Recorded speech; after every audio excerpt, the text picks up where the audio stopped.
Hola, bienvenidos a este video sobre la enfermedad de Parkinson, un video hecho por la alumna Mitzi Guadalupe Medina Gómez de la Facultad de Ciencias Químicas en la Universidad de Colima en la carrera de Químico Farmacéutico Biólogo. Primero, comenzando, vamos a explicar qué es la enfermedad de Parkinson. La enfermedad de Parkinson es un proceso degenerativo complejo de aparición en la edad adulta y que constituye la segunda enfermedad neurodegenerativa más frecuente por detrás de la demencia tipo Alzheimer.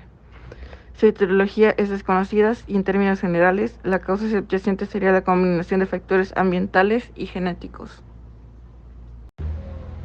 Su base anatopatológica se caracteriza por la pérdida progresiva de neuronas dopaminérgicas de la sustancia negra pars compacta del mesencéfalo, así como la presencia de inclusiones intracelulares llamadas cuerpos de Lewy, que están formados por agregados insolubles de proteína alfa-sinucleína anormalmente plegada, el cual el resultado de dicha neurodegeneración es la denervación dopaminérgica de las proyecciones de la SNPC hacia el núcleo estriado, lo que condiciona una alteración en la fisiología normal de los ganglios basales, lo cual origina las principales manifestaciones de esta enfermedad.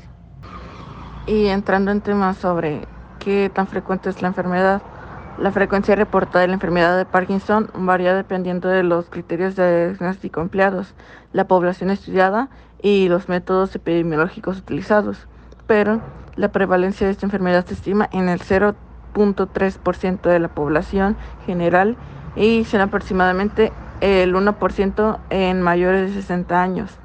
La incidencia estimada es de 8 a 18 personas por cada 100.000 habitantes dentro de un año.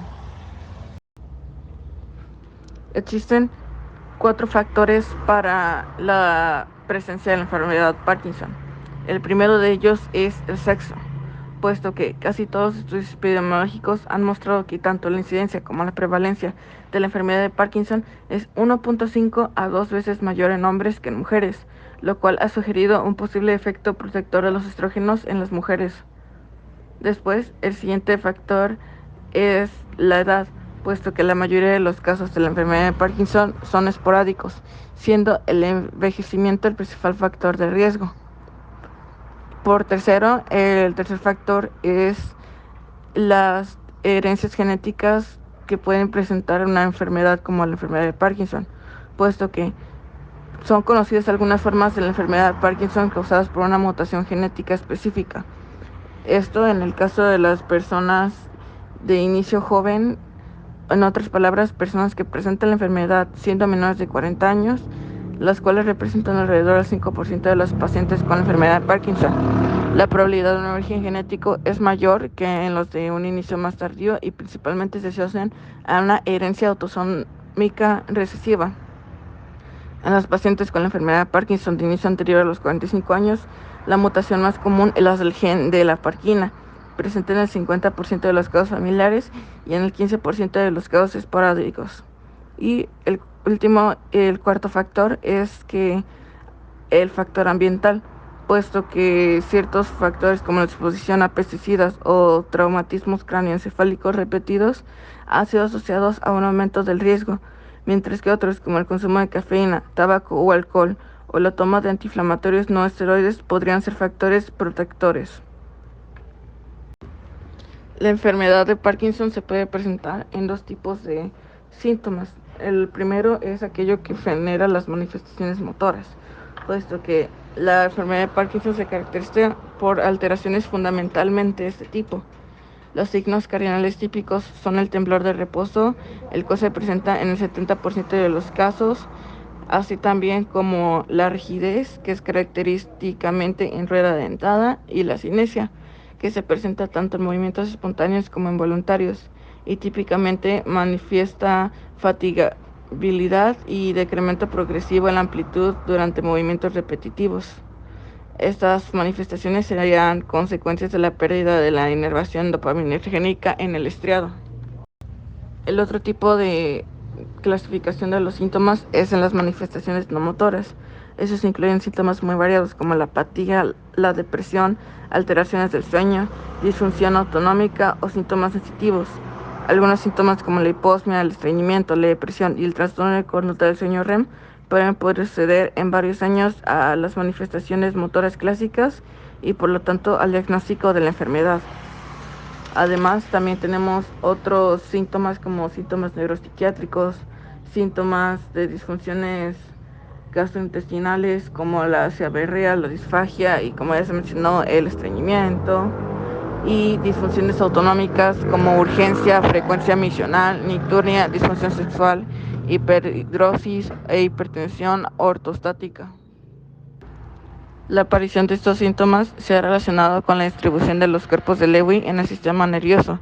Sin embargo, su sustrato patológico no se explica completamente para estas hipótesis que, además, no definen la extensión de la neurodegeneración.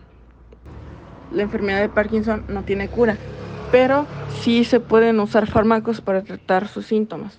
Por ejemplo, la rosagilina, la levodopa y la ratigotina para tratar las manifestaciones motoras, la amantadina, la safinamida para tratar problemas como la disquinesias y las fluctuaciones, la nortriptilina, la venlafaxina y la paroxetina para tratar síntomas no motores como la depresión y la ansiedad, y la clozapina y la quiatipina para tratar problemas como la psicosis.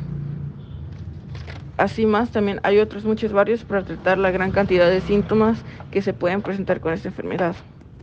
Y para finalizar, la enfermedad de Parkinson se puede representar en 6 etapas, según Hoehn y Yarn. La primera es la etapa 0, donde no hay signos de la enfermedad. La segunda es la etapa 1, donde los síntomas se comienzan a presentar poco a poco.